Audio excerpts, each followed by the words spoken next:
Mommy Onyx, hindi ko alam kung ano ang gagawin ko sa mga sandaling nakita ko ang aking anak na maraming nakakabit na aparato sa kanyang katawan habang nakaratay sa higaan ng hospital, Mommy Onyx. Hindi ko sukat akalain na maranasan iyon ng aking anak sa mga panahon na iyon, Mommy Onyx. Kaya wala akong ibang ginawa kundi kantahan siya.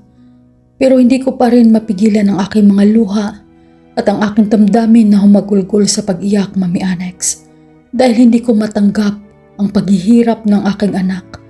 Minsan nasabi ko sa aking sarili, Mommy Onyx, na sana ako na lang ang nakaratay.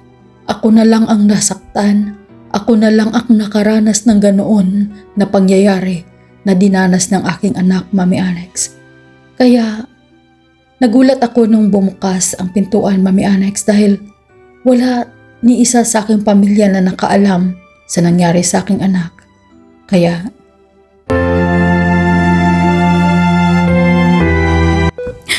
anak ko,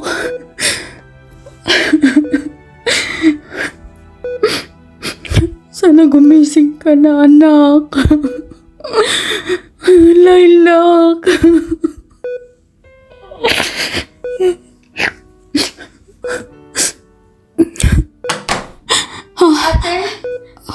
Ate lang. Ano nangyari kay John, Lilac? buti nandito ka. Paano mo nalaman? Pumunta kasi ako sa bahay niyo kanina. Nung kumatok ako, walang sumagot kaya naghintay ako doon sa may balcony niyo. Tapos may matandang lumapit sa akin. Pangalan niya daw ay si Eugene. Kaya nagtanong ako sa kanya kung nasaan kayo. Ay sinabi niya sa akin, ate, na nandito kayo sa ospital. Kaya dumiretso agad ako dito, ate. Ano bang nangyari kay Lilac, ate? Ha? Oh, John. Hindi ko alam. Hindi ko alam kung anong nangyari sa pamangkin mo. Bigla-bigla na lang. Pero, di bale, kung walang makuhang resulta yung mga doktor sa lab test niya, susubukan ko na lumapit sa isang albularyo. Baka doon makahanap kami ng solusyon. Sasamahan ako ni Manu Eugene, yung kausap mo kanina sa bahay. Yung nagsabi sa'yo na nandito kami. Hindi ko na alam kung anong gagawin ko, Jonah.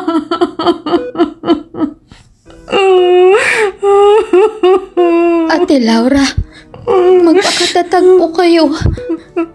Huwag ko kayo mag-alala. Kapag wala ko kayo dito, ako po magbabantay kay Lilac. Kawawa naman yung pamangkin ko, ate. Lilac, nandito na yung tita mo, Lilac. Huwag kang mag-alala. Ipagdarasal ka namin. Ate, may dala akong mga damit. Sabi nung matanda na si Manu Eugene na dalan daw kita ng damit at pagkain dahil kagabi ka pa daw na nandirito. Ate, magbihis ka muna, ate. At kumain na rin. Nangingitim na yung ilalim ng mga mata mo, ate. Karamay mo ako. Karamay mo ako, ate. Tatawagan natin mamaya si Inang para malaman niya kung ano kalagayan natin. Kalagayan ni Lilac at kalagayan mo dito. Sige na, ate. Hindi kasi ako makapasok doon sa bahay niyo kaya nung makadaan ako doon sa may tindahan ng ukay-ukay, pinagpipili na lang kita ng damit.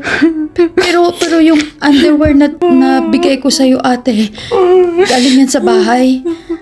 Galing pa yan doon sa Bohol. Gamitin mo na lang, ate. Malinis naman yan. Sige na, ate. Magbihis ka muna. Ako na muna ditong bahala kay Lilac. Sige na, ate. At kumain ka na rin. Ate. Tubig, ate, Uminom ka muna ng tubig. Salamat, Jonah. Buti na lang at naisipan mong bumisita dito. Alam kong pagod ka dahil galing ka pa sa Bohol. Pero maraming talagang salamat na nandito ka. Salamat sa tubig. At salamat sa mga dala mo, ha.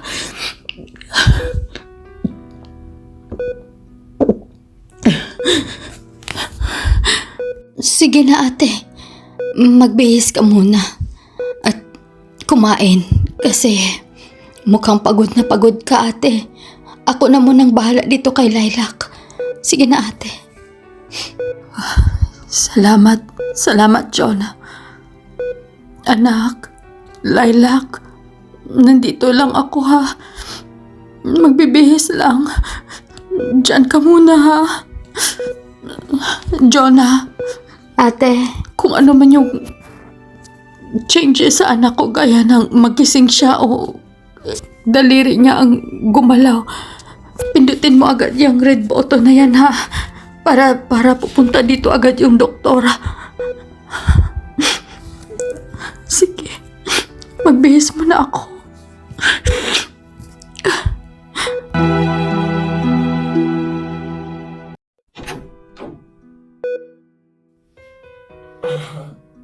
Nasaan ba sila? Salamat sa Diyos at nandyan na si Mano Eugene. Nasa CR pa si ate. Nagbibigis. Lalabas na ako. Kain mo na lang po dito. Diyos ko. Sabihin ko sa kanya na dito.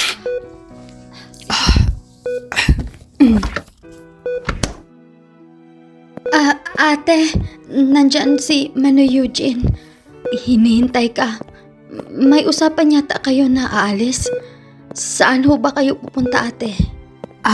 May pupuntahan kami yung sinabi ko sa'yo kanina, Jonah, na may lalapitan kaming albularyo. Ikaw na muna ang maiwan dito kay Lilac, ha? At yung binilin ko sa'yo, huwag mong kakalimutan yon. Mano Eugene, Laura, maraming salamat po, ha. walang problema. Sobra-sobra ko na kayong inaabala. Buong puso po talaga ako nagpapasalamat, Manoy. Kumain na ho ba kayo? Ay, tapos na. Huwag mo akong alalahanin. Na, kung handa ka na, tara na bago lulubog ang araw. Kasi medyo masukal ang dadaanan natin at hindi makapasok ang tricycle sa looban. Sige na, malayo-layo pa yung biyahe natin. Laura, tara na at huwag mong kalimutan yung sinabi ko na magdala ng pinagbihisan ni Lilac, yung hindi pa nalalabhan. Nakahanda na po, Mano Eugene. Nakahanda na yung bag ko para dalhin ko doon sa bahay ng manggagamot. Jonah, ikaw na muna ang bahala dito, ha. Aalis muna kami. Sige ho, ate. Dito lang ako. Hintayin ko kayo sa inyong pagbalik. Ingat ka, ate, ha. Mag-ingat kayo. Sige, salamat, Jonah. Salamat.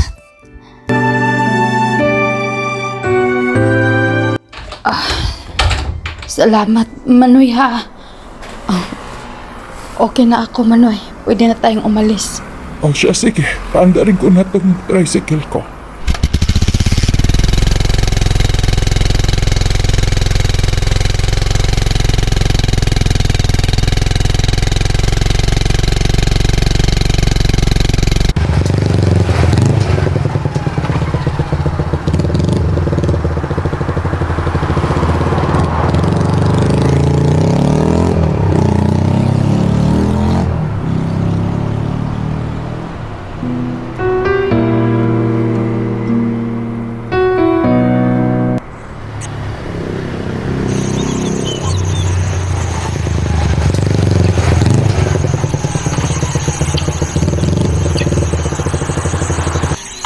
Nandito na tayo.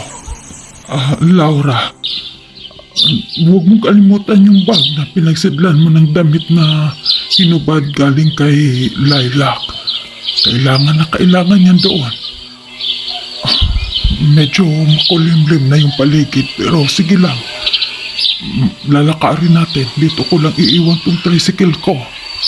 Sige ho, Mano Eugene. Bit-bit ko na yung bag. Malayo pa ba yung lalakarin natin para nakakatakot naman dito, Manoy? Wala bang salbahe dito? Ay, Laura, huwag kang matakot. Walang masasamang loob dito sa lugar na ito. Lahat sila mababait at may takot sa Diyos. Ay, ang lugar na ito ay napakapayapa. Kaya huwag kang mag-alala. Tara na. Puntahan na natin yung bahay ng kakilala kong albularyo. Sige, sumunod ka lang sa akin, ha? Sige ho, Mano Eugene.